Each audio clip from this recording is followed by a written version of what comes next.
తొలకరించి పులకారించే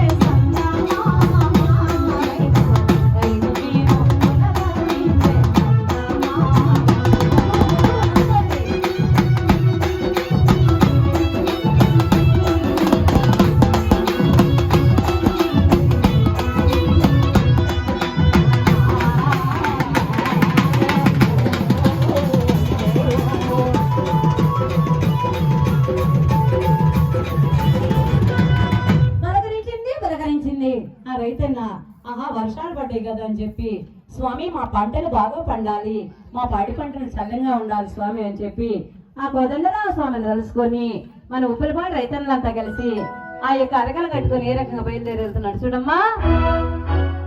దుక్కి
తిన్నాడు, మొక్క నాటాడు, కోత కోసాడు, కుప్పలు నూర్చాడు.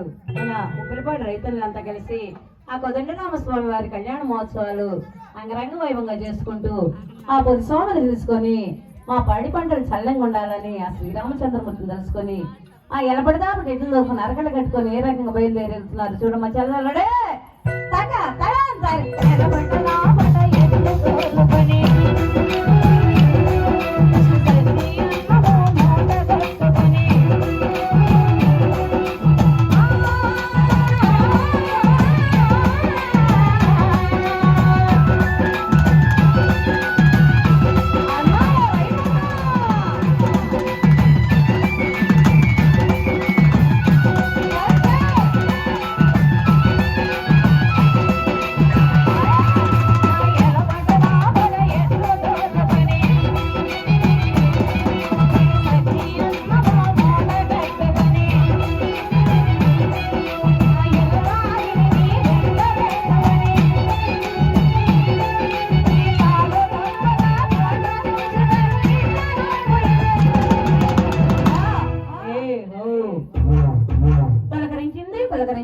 దుక్కి తిన్నాడు, మొక్కలు నాటుకోవడానికి ఆ నవధాన్యాలు తీసుకొని ఆ ఇల్లాగ అన్నం తీసుకొని చింతలకి సాగిపోయేమయ్యో ఎప్పుడూ కష్టపడమేనా. చూడు మన ఉప్పలపాడు గ్రామం అంట మన కోదండరామస్వామి వారి ఆలయ ప్రతిష్ఠ మహోత్సవాలు అంటయ్యా ఎంతో అంగరంగ వైభవంగా చేసుకుంటున్నారు. ఓసారి వెళ్ళి చూసేద్దాం రాయి అంటే నువ్వు ఎంతో అందంగా ఉండవు, ఎంతో చక్కగా ఉంటావు, నీకన్నా నాకు ఇంకెవరని చెప్పి ఆ భార్యను చూడు మా భర్త ఏ రకంగా మురుచుకుంటున్నాడు. సొగసైన చిన్నదానా మనసైన నెరజానా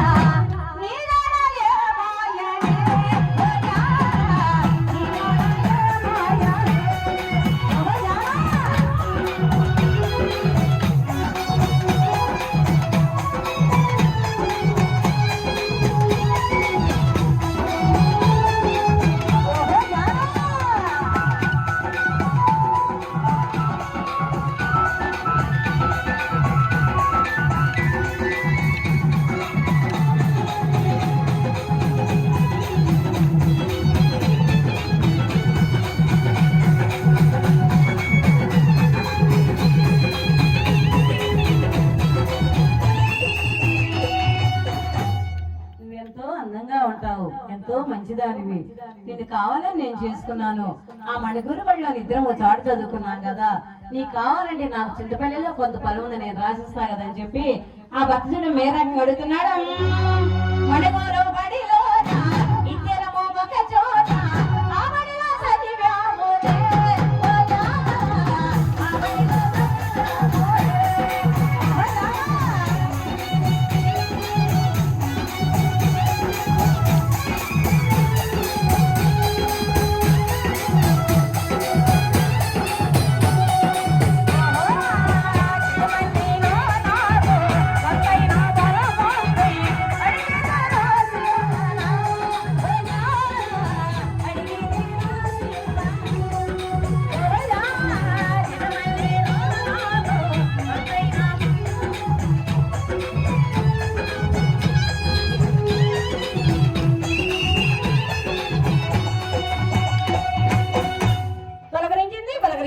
తిన్నాడు, మొక్క నాటాడు, కోత కోసాడు, కుప్పలు పంటలు ఇంటికొచ్చిన సందర్భంగా మన ఉప్పలపాడు రైతులంతా కలిసి ఆ కోదండరామ సంవత్సరాలు అంగరంగ వైభవంగా సంబరాలు ఏ విధంగా చేసుకున్నాం చూడమ్మా. సర్కిల్ కళ్ళు కోడలు కడవలు కడగా